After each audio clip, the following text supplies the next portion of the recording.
তো আমরা শুটে বেরিয়ে পড়েছি, এদিকে সব রেডি হচ্ছে গাড়ি নিয়ে। এবার আমরা যাব শুটের লোকেশনের দিকে। তো এবার আমরা গাড়ি নিয়ে বেরিয়ে পড়েছি। এবার আমরা যাব চাচার হোটেলে নাস্তা করার জন্য। তো আজকে আমরা 5 জন মিলে গাড়ি নিয়ে বেরিয়ে পড়েছি। এখন আমরা ফার্স্ট যাব চাচার হোটেলে কিছু নাস্তা করার জন্য। তো আমরা খাবো বলে চাচার হোটেলে আগে আগে ঢুকে পড়ি। তারপর দেখি খালিদ ভাই আর সাগির দুজনে মিলে আসছে। তো আমরা চাচার হোটেলে ঢুকে ফ্রেশ ট্রেশ হয়ে আমরা টেবিলে বসে পড়ি। আর এদিকে আমাদের রুটি অর্ডার দেওয়া ছিল, রুটিও চলে আসে।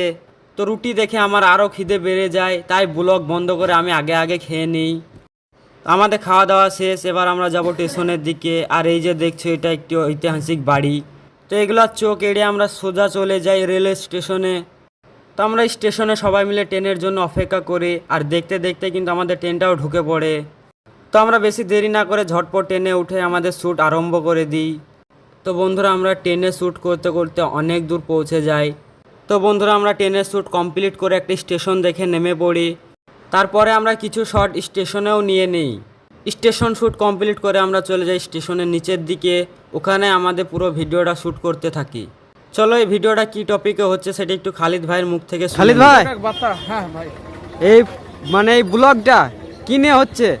আজকের ব্লগ হচ্ছে আমরা এসেছি আজকে কৃষ্ণনগর পার করে বাদকুল্লা। হ্যাঁ, বাদকুল্লা শুট করতে এসেছি, ঠিক আছে। আচ্ছা। ব্লগটা হচ্ছে যে ভিক্ষা করতে নেই, হাত পাততে নেই, যতক্ষণ অবধি জান আছে, সামর্থ্য আছে, দরকার হলে ব্যবসা না করতে পারলে ছোট ব্যবসা চকলেট বিক্রি করে খাও। এই যে ভিক্ষা করো না, হাত কারোর কাছে পেতো না, এই নিয়ে হচ্ছে আজকে আমাদের টপিক। আচ্ছা সাগে, তাহলে তুমি কি করছো এখানে? আমি ক্যামেরা করছি, ক্যামেরাম্যান আসেনি। আচ্ছা, তোমরা তো শুনে নিলে খালিদ ভাইয়ের মুখ থেকে যে ভিডিওটা কি টপিকে হতে চলেছে। তো আমাদের এখানে একটা নতুন অ্যাক্টর আছে, ওর সাথে পরে পরিচয় করে দিচ্ছি। তার আগে চলো কিছু আইসক্রিম খেয়ে আসি। তো প্রচণ্ড গরম ছিল বন্ধুরা, সেই জন্য আমরা কিছু আইসক্রিম খেয়ে নিচ্ছি। এখানে আমরা নিয়েছি মালাই কুলফি।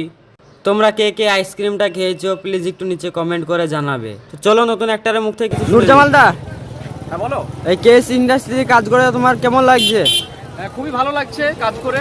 আজ তো তোমার ফার্স্ট দিন না? হ্যাঁ, আজকে আমার ফার্স্ট ডে শট। আজকে আমরা এসেছি বাদকুল্লাতে শুট করতে। আচ্ছা, কোনো শর্ট পেয়েছো প্রথম দিন এসে? হ্যাঁ, শট পেয়েছি, শট চলছে এখনো, অনেকটা বাকি আছে। আচ্ছা, তো আমাদের এই ভিডিওটা দেখতে হলে আপনাদেরকে একটু ওয়েট করতে হবে। তো নতুন অ্যাক্টরের মুখ থেকে তো শুনেই নিলে যে ওর কেমন লাগছে আজ ফার্স্ট শুটে এসে। তো তারপরে একটি ওর ডায়লগ ছিল, ডায়লগটাও বলতে পারছিল না, এই কারণে আমরা এক জায়গায় বসে ওকে ডায়লগটা মুখস্থ করতে দিই। তো আমরা এখানে সকলেই বসে আছি। তো বসে না থেকে চলো আমরা ইমরানের মুখ থেকে কিছু শুনে নিই। ইমরান, হ্যাঁ বলো। আজ কোথায় শুট করতে এসছো? আজকে এসে তোমার বাদকুলাতে শুট করতে এসেছি। আচ্ছা। আসলে আমার ট্রেনে শুট ছিল, স্টেশনে নেমে এখানে শুট আছে, মানে একটু।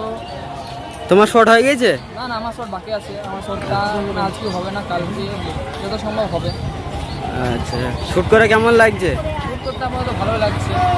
আচ্ছা, ঠিক আছে, বলার জন্য ধন্যবাদ। ইমরানের মুখ থেকে তো শুনে নিলে যে আমরা কোথায় শ্যুট করতে এসেছি। তো চলো আবার শটে ফিরে যাক। তো এখানে শট দিচ্ছে নূরজামাল মিয়া। তো নূরজামাল মিয়ার শটটাই লাস্ট শট ছিল। তো আমরা শ্যুট কমপ্লিট করে ট্রেনের জন্য অপেক্ষা করতে থাকি স্টেশনে। আর শ্যুটের সামালপত্রগুলোও গুছিয়ে নিই। তো আমরা ফ্রেশ ট্রেশ হয়ে একটা করে লস্যি খেয়ে বাড়ির দিকে রওনা দিই। তো ভিডিওটা ছিল এইটুকুই বন্ধুরা। যদি ভিডিওটা ভালো লেগে থাকে তাহলে অন্য ভাইদেরকে দেখার সুযোগ করে দেবেন। আবারও দেখা হচ্ছে কোনো নেক্সট ব্লগ ভিডিওতে। ভালো থাকবেন, সুস্থ থাকবেন, খুদা হাফেজ।